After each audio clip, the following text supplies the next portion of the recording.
Hello chess Neurites. Praggnanandhaa won the Tata Steel Masters 2025 and he did it in style, especially in the endgame. When the clock was ticking and the margins were razor thin, Pragg showed why he is the master of the endgame, outplaying world-class opponents with precision and calm. Let's break down on how he did it.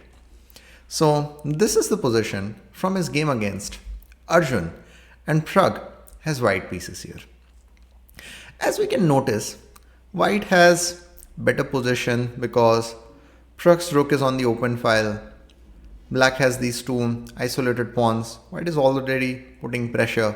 So Pragg has the advantage. But in endgame, it's not just important to have the advantage, but we should also try to have a plan, a way to make progress, to put further pressure on the opponent. And Pragg masterfully did that in this. He played the move Rook d1. It seems extremely surprising as the rook was already active on d6, so why would he bring it back to d1? So the thing was that even the rook was on d6, because the knight was on b6, it was not that easy to go to the 7th rank. So Pragg felt that though the rook is useful there, but it is not putting pressure on black as much as he would want to. So he shifts the rook back to d1. But then what is he trying to do with that? So he is trying to target another weakness of Arjun, that is the a5 pawn. His plan is very simple. He wants to play rook a1, shift the rook there and attack that pawn. Now, Arjun in this position played rook a7. So we will see what happens after rook a7. But what if he had played rook a6? Similar idea as rook a7. Basically he wants to bring another rook there. But there is a problem. Pragg can play very nice move, knight e4, centralizing the knight and putting pressure on this pawn. If there is rook c8, then knight d6 check, the fork is there. If king c6, defending this pawn. Now, the rook comes back to d6 with vengeance. So, the point is that after king c7, Pragg can play knight takes c5, and then there is knight takes a6, and things are bad for Arjun.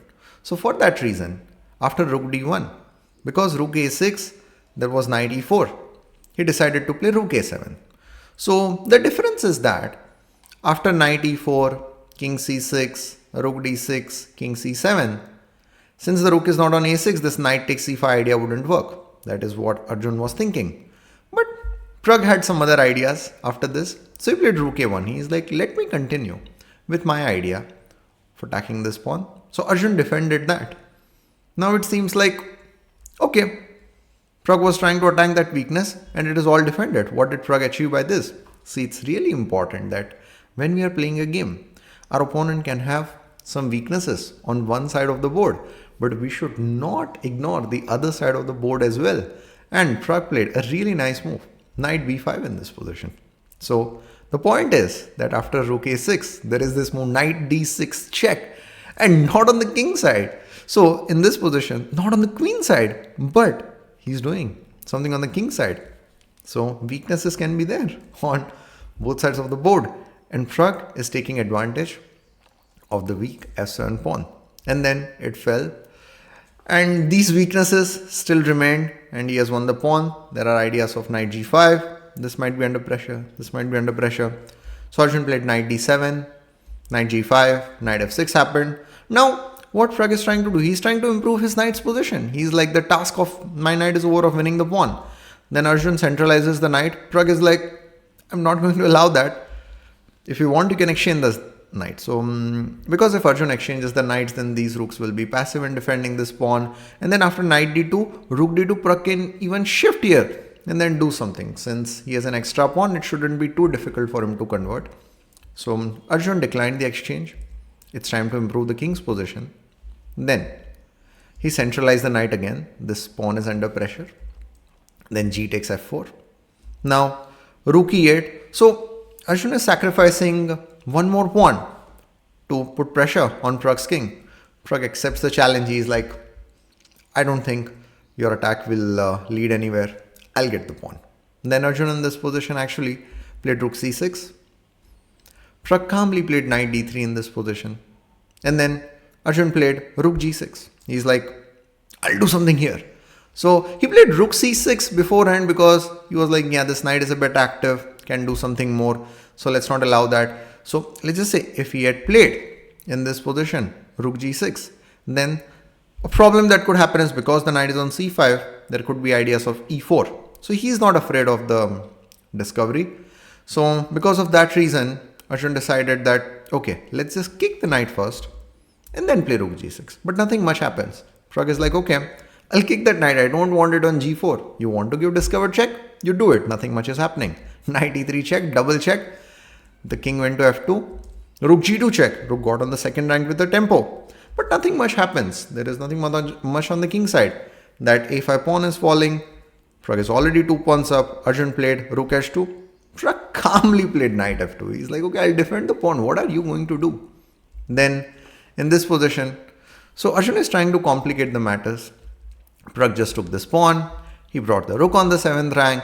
He's improving the knight's position. He got another rook on the 6th rank with the tempo. So he's just improving the rook's position. Then rook a5 check. And this is just really bad position. And here Arjun played. So if king e6, then there is king takes f4. This is bad. And then Arjun played in this position, king d4. But this is just lost because rook d7 check. King has nowhere to go. Knight d5 can be played, but he will get checkmated the next one. So a really instructive game by Pragg on identifying the weaknesses of the opponent. This rook is active, but it is not putting pressure on opponent's weaknesses.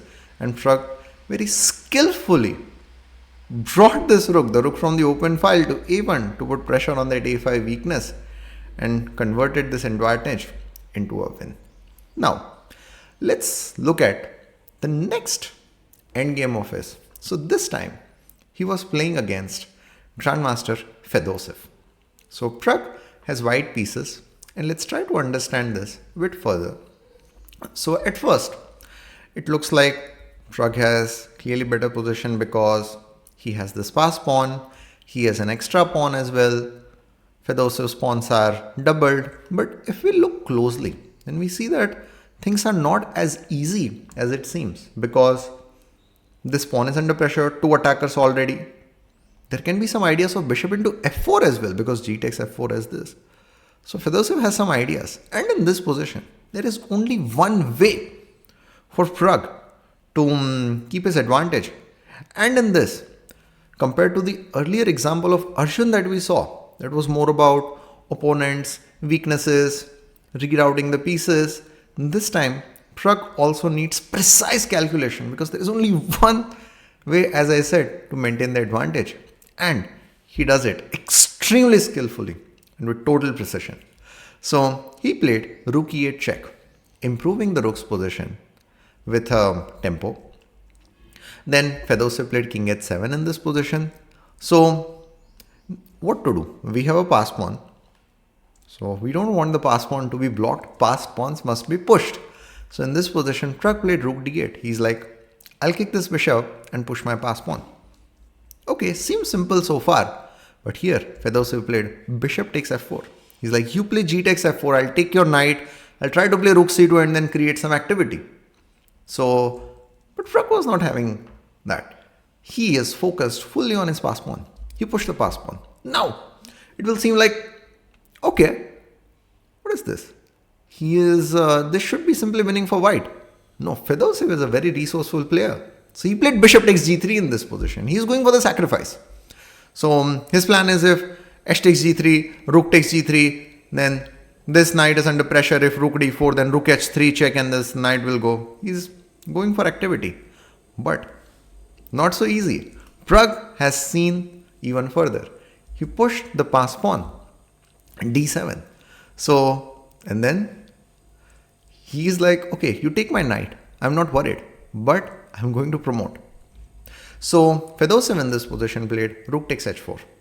Now see, it's really important to be patient and to be calm in such positions because most of the players would make the mistake of playing, oh yeah, I can make the queen. Let me just do that by playing rook h8 check. It's a blunder that loses the game for white. Yes, you are able to make the queen with a check, but after king g7, there are no more checks, and black has actually rook and bishop for the queen, and black can have this rook h2 ideas, bishop h2 ideas, and now it is not black's king, but it is white's king that is under pressure. So it's extremely important to be patient. Don't be in a rush, because all it takes is just one move for all the hard work that you have done to build up the position till here, and then just spoil it with such one rush decision. So in this position, of course, Pragg was not going to do that. He played rook c8.